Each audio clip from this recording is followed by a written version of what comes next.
नमस्कार विद्यार्थियों, इस वीडियो में आपका बहुत बहुत स्वागत है।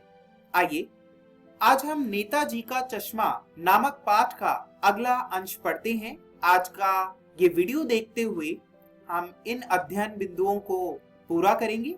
सबसे पहले हम पाठ का प्रसंग जानेंगे, यानी अब तक हम कितना पाठ पढ़ चुके हैं और इस वीडियो में क्या पढ़ने जा रहे हैं इसके बारे में जानेंगे और साथ ही पाठ की व्याख्या भी करेंगे, पाठ को समझेंगे भी। तो आइए शुरू करते हैं ये वीडियो। अब तक के पाठ में हमने जाना कि लेखक स्वयं प्रकाश कौन है। लेखक स्वयं प्रकाश द्वारा रचित नेताजी का चश्मा नामक कहानी एक ऐसी प्रतिमा पर आधारित है जो कि सुभाष चंद्र बोस जी की है। उस मूर्ति को बनाने में कितना समय लगा और किस प्रकार वह मूर्ति बनाई गई, इसका वर्णन लेखक अब तक कर चुका है।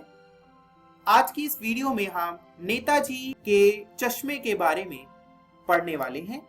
तो आइए शुरू करते हैं ये वीडियो। लेखक कहता है, मूर्ति जो है संगमरमर की मूर्ति थी और इस मूर्ति का ये जो पूरी मूर्ति है जो मास्टर जी ने बनाई थी वह लगभग 2 फुट की थी और ये एक बस्ट मूर्ति थी। बस्ट मतलब अवक्ष प्रतिमा, जिसे सिर्फ छाती तक बनाया जाता है, और बहुत सुंदर थी। नेताजी का व्यक्तित्व उससे झलकता था और मूर्ति को देखते ही ऐसा प्रतीक होता था जैसे सुभाष चंद्र बोस जी कहने लगे कि चलो दिल्ली और मुझे खून दो। यह ऐसा वाक्य मन में आने लगते थे। लेखक कहता है कि अगर इस दृष्टि से देखा जाए तो मूर्ति बहुत ही सरल थी, किंतु इस मूर्ति की एक चीज मिसिंग थी, यानी एक चीज इस मूर्ति में नहीं थी। वो ये था कि नेताजी की आंखों पर चश्मा नहीं था और नेताजी की आंखों पर जो चश्मा था वो संगमरमर का नहीं था। असली का चश्मा जो है वह नेताजी को पहना दिया गया था। यहाँ पर जो हालदार साहब हैं उसके बारे में हमें पता चलता है कि जो हालदार साहब हैं जो उस कस्बे से हर 15 दिन में गुजरते थे, तो उन्हीं साहब ने तो पान खाने के लिए रुके और जब मूर्ति के उन्होंने इस रूप को देखा कि उस पर काले रंग का असली का चश्मा लगा हुआ है, तो उनके मुख पर एक मुस्कान आ गई, एक कौतुक भरी मुस्कान आ गई। अब वह मनी मन सोचने लगे, यह भी आइडिया अच्छा है कि पत्थर की मूर्ति है लेकिन चश्मा उस पर असली लगाया हुआ है, रियल का। आगे लेखक कहता है, यहाँ पर लेखक ने अपने कहानी के विषय को स्थापित करने का प्रयास किया है, जो कि है नेताजी का चश्मा।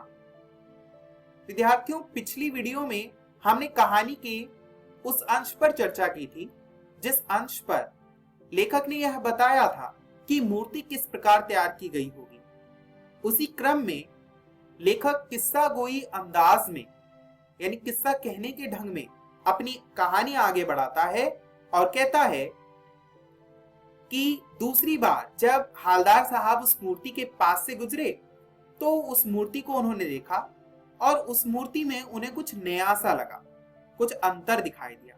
क्या अंतर दिखाई दिया? वो अंतर ये था कि जो चश्मा था, नेताजी का जो चश्मा था उसे बदल दिया गया था। पहले उन्होंने चौकोर मोटे फ्रेम वाला चश्मा लगाया था और अब उन्होंने तारों वाला गोल चश्मा लगा रखा था। इससे जो हालदार साहब हैं उनके मन की जिज्ञासा और बढ़ी और वह ये सोचने लगे कि मूर्ति के कपड़े नहीं तो क्या हुआ, लेकिन चश्मा तो बदला ही जा सकता है। आगे फिर ऐसा होता है, हालदार साहब उस गली से गुजरते हैं और देखते हैं कि चश्मा फिर बदला हुआ है।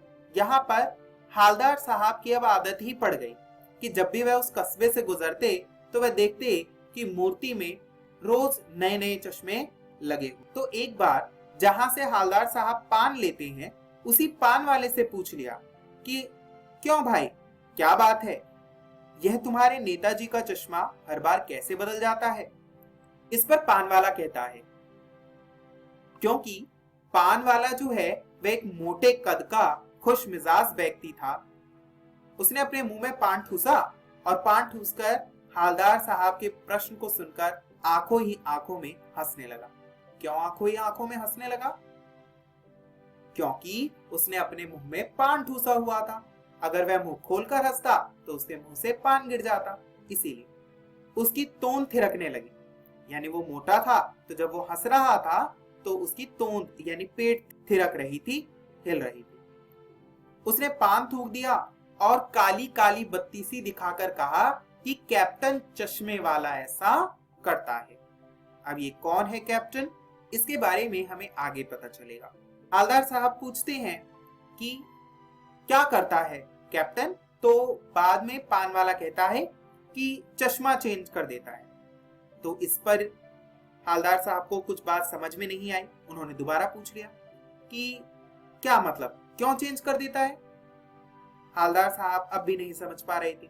तो बात यहाँ पर यह होती है कि जो कैप्टन नाम का एक चश्मे वाला है वो क्या करता है, नेताजी सुभाष चंद्र बोस पर रोज चश्मा लगा देता है और जब किसी ग्राहक को चश्मा देखना होता है तो वह क्या करता है, अपने चश्मों में से एक फ्रेम निकालकर वो नेताजी की आंखों पर लगा देता है और जो चश्मा ग्राहक को चाहिए वो निकाल कर ले जाता है।